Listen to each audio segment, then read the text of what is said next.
जिस तरह एक शौहर अपनी बीवी से पूरी अटेंशन चाहता है जब वो घर आए, तो इसी तरह एक बीवी भी अपने शौहर से पूरी अटेंशन चाहती है।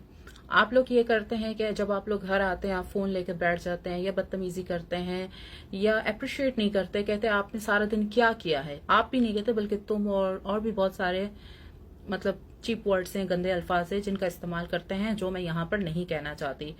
तो अपनी बीवी को अप्रिशिएट कीजिए, देखिए वो आपके लिए क्या कुछ करती है। आई नो उसकी भी मतलब एक पे है, जो कीमत जिसको आप कहते हैं कि आप घर का खर्चा देते हैं और उसका खर्चा उठाते हैं ये वो, लेकिन वो ये सारी चीजें रिश्तों में चलती रहती है ऑन ऑफ चलती रहती है। लेकिन एक इज्जत तो कीजिए, जिस तरह आप अपनी बीवी से ये सब कुछ चाहते हैं, आपकी बीवी भी आपसे इज्जत चाहती है, तारीफ चाहती है, अटेंशन चाहती है। एक औरत को बकरी या जानवर की तरह आगे चारा डाल देने से वो आपसे सिर्फ ऐसा नहीं कि खुश हो गई है, उसको टाइम दो, उसे लव दो, उसे जहनी सुकून दो। इसी तरह मैं मर्द को भी यही बात कहूंगी, एक मर्द अपनी औरत से सुकून चाहता है, उसे चिक पिक ना करो, उसका फोन ना चेक करो, उसे सेटिस्फाई रखो, उसे ये एहसास दिलाओ कि वो आप सिर्फ उसी की हो, चाहे उसके पास पैसे हैं या नहीं है। अगर उसका रोजगार नहीं है, अगर उसका रोजगार आपके हस्बैंड का रोजगार अगर चला गया है, तो उसे हिम्मत दो, उसे आगे बढ़ने मदद करो। और सबसे बड़ी बात यह है कि मैं सबको ये कहती हूँ कि आज के जमाने में पहले भी कमाना चाहिए, लेकिन आज के जमाने में हर औरत को कमाना चाहिए, क्योंकि जो आजकल का दौर है कोई किसी का साथ नहीं देता। अल्लाह ना करे आपके हस्बैंड को कुछ हो जाए, या वो फौत हो जाए, या बीमार हो जाए, या कुछ भी XYZ कुछ भी, तो क्या है बैकअप प्लान, क्या है? हस्बैंड का रोजगार चला गया, या वो बीमार हो गया, या वो मर गया, इसके बाद क्या होगा? आप दूसरी शादी करेंगी, या फिर अगर रोजगार चला गया आप क्या उससे लड़ेंगी, उसको गंदी गंदी गालियां देंगी, या आप अपनी माँ के घर चले जाएंगी?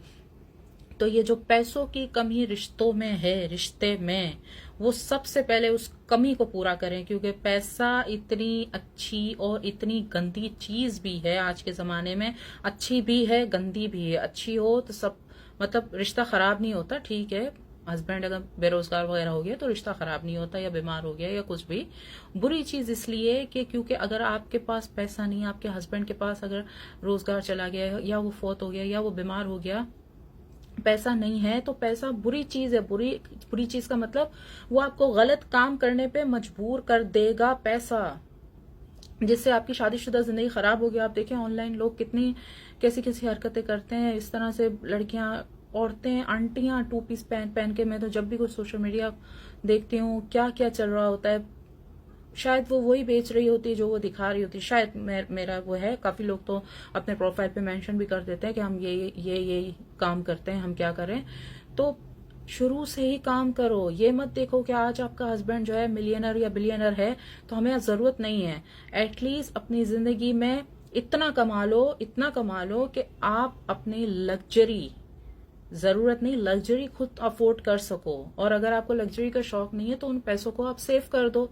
घर का अगर बेसिक खाना पीना, नान नफका जिसको कहते हैं, वो अगर शौहर के जिम्मे है, वो पूरा कर रहा है, और आपको कोई एक्स्ट्रा बहुत अच्छे कपड़े चाहिए, या गाड़ी चाहिए, या फिर एक्स्ट्रा मुलाजिम चाहिए, या फिर एक्स्ट्रा और क्या हो सकता है, एक्स्ट्रा घर चाहिए, एक्स्ट्रा कुछ भी, मेकअप वगैरह, लेडीज के बहुत सारे आइटम होते हैं, तो वो सारी चीजें आप अपने पैसों से ले सको।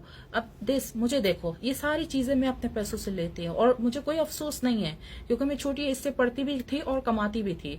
तो मैं अपनी चीजें मैं खुद बाय करती हूँ, मुझे आदत हो गई है इन चीजों को मैनेज करना, इनको अफोर्ड करना, ये सब कुछ। और मैं बगैर लोन के ये सब कुछ करती हूँ। नो लोन, नो उधार का सिस्टम।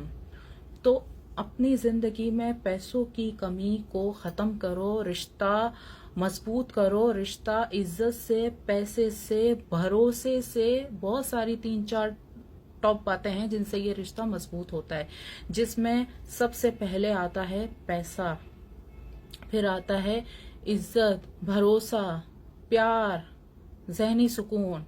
इन चीजों पे काम करो। अपने चीजों को, अपने हस्बैंड को ATM मशीन की तरह नहीं देखो कि आया है बकरा, दिन भर काम करके आया, अब इसको जिबा करो। नहीं नहीं, उसको समझो, वो क्या चाहता है आपसे। वो आपसे बदले में जहनी सुकून चाहता है, इज्जत चाहता है, दो बोल तारीफ के बोल दो। अगर वो बेचारा गंजा है तो वो अपने गंजे सर पे ही ऑयल लगा लेगा कि चलो मैं थोड़ा सा अच्छा दिखूं। अगर वो स्मार्ट नहीं है उसकी थोड़ी सी तारीफ कर दो, उसको हिम्मत दे दो, तो बेचारा वॉक पे चला जाएगा, वो स्मार्ट हो जाएगा। इसी तरह आप भी अपनी बेगम के साथ यही कीजिए। मैं सिर्फ वन साइडेड बात नहीं कर रही, आप भी अपनी बेगम को कीजिए कि थोड़े से स्मार्ट हो जाओ, या थोड़े से ऐसा नहीं है, ऐसे गुफ्तगू बात करने का तरीका ऐसा नहीं है, ऐसा थोड़ा प्यार से रिश्तों में प्यार से डील करो। रिश्तों में ये नहीं मैं मर्द हूं या मैं औरत हूं, मैं इतने लाख कमाती हूं, ये तो मेरे नौकर के बराबर भी नहीं। नहीं, जब आप हस्बैंड वाइफ हो गए, ऐसे हो गए, फिर कोई किसी का नौकर नहीं है, ना कोई ऊपर है ना नीचे है, कोई नहीं है, दोनों बराबर है। बाहर भले कोई जितना भी बड़ा अफसर है या मिनिस्टर है या सियासतदान है या बड़ा बिजनेसमैन है, घर आओ ऐसे नॉर्मल अपने में खो जाओ। तो मेरी इन बातों पे अमल कीजिए, तो हो सकता है आपके घर में और आपके रिश्ते में खुशहाली आ जाए। अगर आपको मेरी वीडियो अच्छी लगती है तो लाइक एंड शेयर कीजिए। अगर आपको मुझसे किसी भी तरह का सवाल पूछना है तो मेरे कमेंट सेक्शन पे या